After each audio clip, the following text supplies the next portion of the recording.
Hello, Internet. Today I will be reading you a ghost story from a collection by Roald Dahl. This story was by a woman, I think, named Rosemary Timperley, and it is called Christmas Meeting. It is in the first person, so that's fun. I have never spent Christmas alone before. It gives me an uncanny feeling, sitting alone in my furnished room with my head full of ghosts, and the room full of voices of the past. It's a drowning feeling. All the Christmases of the past coming back in a mad jumble. The childish Christmas, with a house full of relations, a tree in the window, 6 pences in the pudding, and the delicious, crinkly stocking in the dark morning. The adolescent Christmas, with mother and father, the war and the bitter cold, and the letters from abroad. The first really grown-up Christmas, with a lover, the snow and the enchantment, red wine and kisses, and the walk in the dark before midnight, with the ground so white, and the stars diamond bright in a black sky.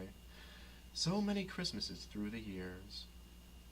And now, the first Christmas alone, but not quite loneliness. A feeling of companionship with all the others who are spending Christmas alone, millions of them, past and present.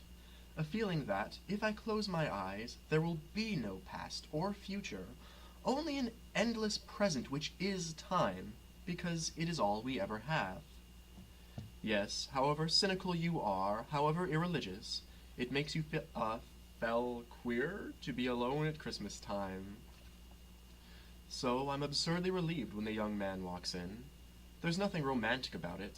I'm a woman of nearly 50, a spinster schoolman with grim, dark hair and myopic eyes that once were beautiful, and he is a kid of 20, rather unconventionally dressed with a flowing wine-colored tie and a black velvet jacket, with brown curls which could do with a taste of the barber's scissors.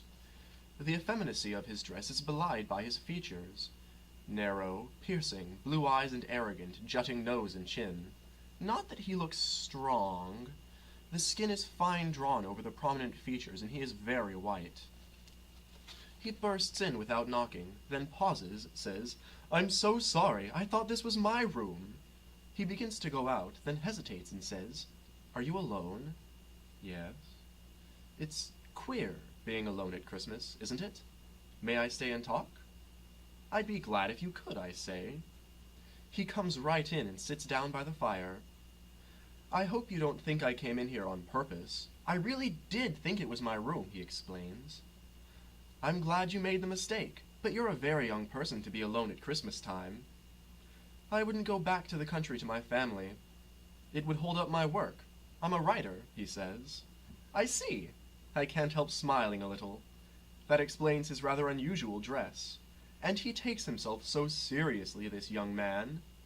"Of course, you mustn't waste a precious moment of writing," I say with a twinkle. "No, not a moment. That's what my family won't see. They don't appreciate urgency. Families are never appreciative of the artistic nature." "No, they aren't," he agrees seriously. "What are you writing?" "Poetry and a diary combined. It's called My Poems and I by Francis Randall. That's my name. My family says there's no point in writing, that I'm too young. But I don't feel young. Sometimes I feel like an old man with too much to do before he dies. Revolving faster and faster on the wheel of creativeness." Yes, exactly. You understand. You must read my work sometime. Please read my work. Read my work. A note of desperation in his voice, a look of fear in his eyes makes me say, "We're both getting much too solemn for Christmas Day. I'm going to make you some coffee, and I have a plum cake." I move about, clattering cups, spooning coffee into my percolator, but I must have offended him, for when I look round I find he has left me. I am absurdly disappointed. I finish making coffee, however, then turn to the bookshelf in the room. It is piled high with volumes, for which the landlady has apologized profusely. "Hope you don't mind the books, miss, but my husband won't part with them, and there's nowhere else to put them. We charge a bit less for the room for that reason." "I don't mind," I said. "Books are good friends." "But these aren't very friendly-looking books. I take one at random. Or does some strange fate guide my hand?" Sipping my coffee, inhaling my cigarette smoke, I begin to read the battered little book, published, I see, in spring 1852. It's mainly poetry, immature stuff, but vivid. Then there's a kind of diary, more realistic, less affected, out of curiosity to see if there are any amusing comparisons. I turn to the entry for Christmas Day 1851. I read, "My first Christmas Day alone. I had rather an odd experience. When I went back to my lodgings after a walk, there was a middle-aged woman in my room. I thought at first I'd walked into the wrong room, but this was not so, and later, after a pleasant talk, she disappeared. I suppose she was a ghost, but I wasn't frightened. I liked her.